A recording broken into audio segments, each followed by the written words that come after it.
अस्सलाम वालेकुम, welcome to flags. This is Sana Humayun और आज मैं आपकी मुलाकात करवा रही हूँ मंजिल से बिछड़े एक ऐसे मुसाफिर की जो अपनी मंजिल से मिलकर उन्हें कैसा लगता है। आइए जानते हैं मिस रीना वर्मा के पाकिस्तान में पहली बार आने के उनके तासुरात। मैडम, सबसे पहले तो मैं आपको वेलकम कहूँगी पाकिस्तान में अपने शो में फ्लैग्स में। एंड बहुत शुक्रिया। And I am very please to know, मुझे बहुत एक्साइटमेंट है ये जानने की कि जब इतने अरसे दराज के बाद आप अपने वतन वापस आते हैं, अपने घर, अपनी गलियां, अपने कूचे, अपनी हवाओं से मुलाकात होती है, तो कैसा लगता है? देखिए, मेरा ऐसा है, अगर शुरू से आप मेरे से पूछें तो जब मैंने वाघा बॉर्डर एंटर किया, मुझे खुद भी ये मालूम नहीं था। आने का तो खैर पता ही था, तो मैं बहुत टाइम से अपने ही घर में रह रही थी, वो उन्हीं बचपन की यादों में। लेकिन जिस वक्त वाघा बॉर्डर पहुँचे तो मैंने वो इतना बड़ा बोर्ड देखा, इंडिया पाकिस्तान बॉर्डर। मैं आपको बता नहीं सकती, मैं इतनी इमोशनल हो गई थी और मैं इतना रोई, क्योंकि सडनली ऐसे रियलाइज़ हुआ कि जो जगह हमारी ही थी, एक लाइन बना के तो उसको क्रॉस करने की अब ज़रूरत है, और वो भी उसके लिए मुशक्क़त करनी पड़ती है कि कैसे कैसे जाएं। somehow I got very this thing। लेकिन वहाँ जो मुझे लेने आए हुए थे सब इतने प्यार वाले, मैं ऑफ कोर्स मेरे पहले से ही उनसे वो था पहचान, तो मेरे को तो ये लगा ही नहीं कि मैं किसी नई जगह आई। मेरे को ऐसे ही लगा कि मैं उनको मिली हुई हूँ, उनको भी मिली हुई हूँ, और जगह भी अपनी है, क्योंकि जगह को तो मैंने कभी ये सोचा ही नहीं, ना जिंदगी में नहीं सोचा कि अपनी नहीं है। How sweet. इतने अरसे बाद आपको ये ख्याल कैसे आया कि मैं अपने वतन वापस जाऊं? नहीं, मेरे को काफ़ी अरसे से ख्याल आ रहा है आने का, लेकिन चांस मुझे अब मिला। मैं पाकिस्तान पहले आई हूँ, रावलपिंडी नहीं आई, लाहौर तक में। 54 में लाहौर आई थी, क्रिकेट मैच के लिए उन्होंने अलाउ किया था। ओके। हाँ जी। इन हवाओं ने शिकवा नहीं किया, बहुत देर कर दी मेहरबान आते आते। क्या करें, हालात ऐसे थे। अच्छा, तकसीम हिंद के दौरान आप हिजरत करके यहाँ से भारत चली गई। रावलपिंडी में गुजरे हुए बचपन की कुछ यादें हमें बताएं, कैसा था वो मोहल्ला, क्या उस वक्त स्टांस था? देखिए, उस वक्त ऐसा है, एक तो पहले हम छोटे थे तो बचपन में, और तब तो ऐसा तो कोई दिमाग में किसी के भी नहीं था कि कोई पार्टीशन होना या कुछ, सो ऐसी तो कोई बात होती नहीं थी। तो हम तो नॉर्मल लाइफ रह रहे थे, क्योंकि हमारा घर यही था। और आपस में अगर इस वक्त आप पूछना चाहें कि सब कौमों में कैसा रिलेशन था, तो वो बड़ा मिलने वाला। कोई भी किसी को ये नहीं कभी लगता था कि ये हिंदू है या मुसलमान है या सरदार है या कौन है, सब मिलते अच्छे से। ठीक है, आना जाना जिनका है, जिनका नहीं है नहीं। तो हम ये कह सकते हैं कि पुराने वक्तों में मोहब्बतें सच्ची होती थी। मोहब्बत ज़्यादा थी, मोहब्बत सब में थी, क्योंकि सब भी जब हम पैदा हुए तो सब किस्म के रिलीजन थे ना, तो we were used to it के कोई लोग उस रिलीजन के होते हैं, कोई इसके होते हैं। और हमारे घर में तो स्पेशली ये सिखाया गया था कि इस इंसानियत का धर्म सबसे ऊंचा है, बाकी सबके अपने रिलीजन है, सबकी इज्जत करनी। अपना घर देखकर इतने अरसे बाद कैसा लगा? क्या घर अब भी वैसा ही है, वही है? क्या चेंजेस आपको महसूस हुए? घर मेरा सरप्राइजिंगली बिल्कुल वैसे ही है जैसा पहले था। उसमें यू विल शायद जितने चेंजेस किए उन्होंने थोड़े थोड़े, उतने तो शायद हो सकता है हम उससे ज़्यादा ही कर लेते।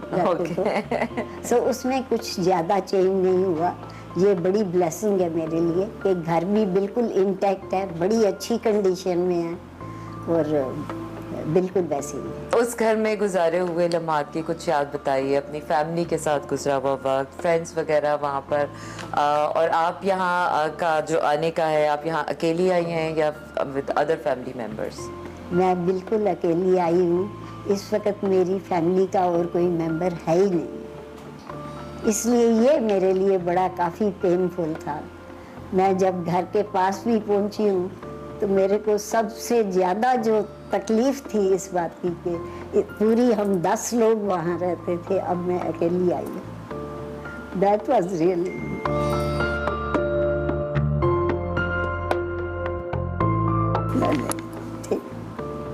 ठीक है, आई फील ब्लेस्ड के और कोई नहीं आ पाया तो मैं तो आई हूँ।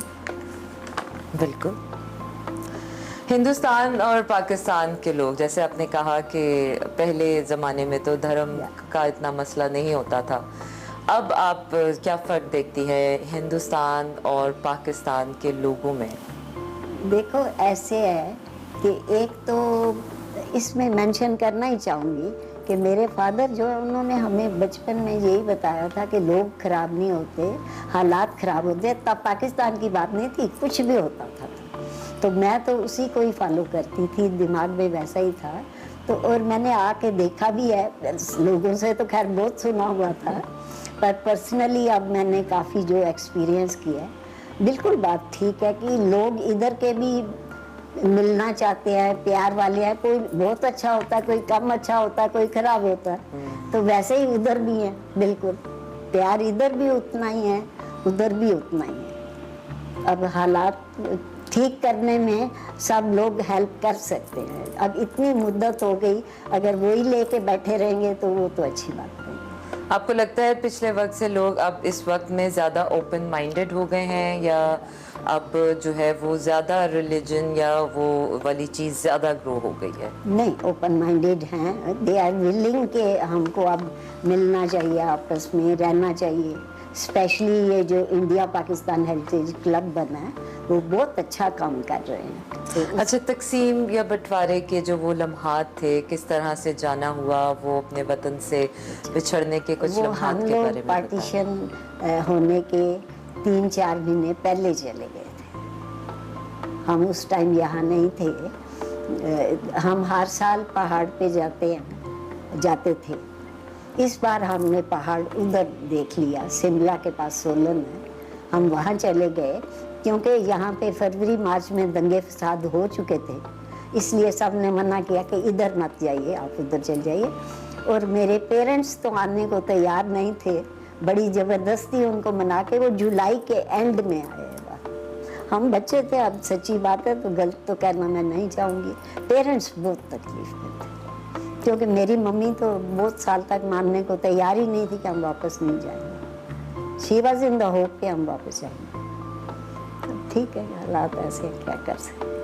बहुत अच्छा लगा ये सारी इमोशनल स्टोरी सुनकर। आई एम वेरी इंस्पायर्ड, और आई थिंक आपकी ये स्टोरी सुनकर और बहुत से ऐसे लोग हिम्मत कर पाएंगे, चाहे वो पाकिस्तान और इंडिया की कहानी हो या वो किसी भी मुल्क से बिछड़े हुए अपने घर वतन वापसी की कहानी हो।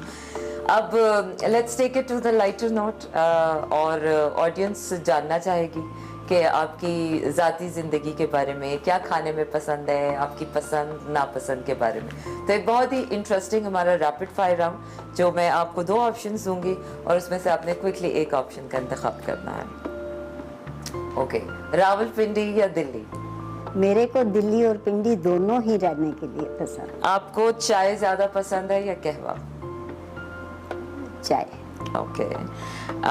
अगर आपको मौका मिले उस घर में रहने का, तो आप यहाँ कितने दिन रह सकती हैं? 2 दिन, 10 दिन या सारी नहीं, I would like to stay even for 1 month, don't mind. आपके घर के अलावा वो ऐसी कौन सी चीज़ है जिसने आपको पाकिस्तान आने पर मजबूर किया?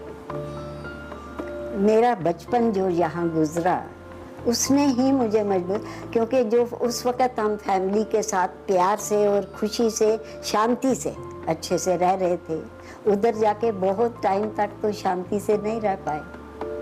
तो इसलिए उसने ही मुझे ये दिया कि मैंने जाना ही है। मेरा देखिए, आप कहीं इन्फो देखेंगे, मैं हमेशा यही कहा कि मेरा होम टाउन रावलपिंडी है। और अब आखिर में मैं चाहूँगी कि आप अगर दोनों ममालिक के अवाम के लिए कोई अच्छा सा पैगाम देना चाहें तो प्लीज़। अवाम के लिए मैं यही कहना चाहूँगी कि जो हो गया उसको भूल के अभी आपस में मिलने का किस तरीके ठीक हो सकता है, उसके लिए यंगस्टर्स को मिलके ज़रूर कोशिश करनी चाहिए। ये एक्सेप्ट कर लें कि अब ये 2 मुल्क हैं और दोनों मुल्क प्रोग्रेस करेंगे अगर सारे मिलके प्यार से रहेंगे। Very beautiful, thank you so much miss Reena Verma.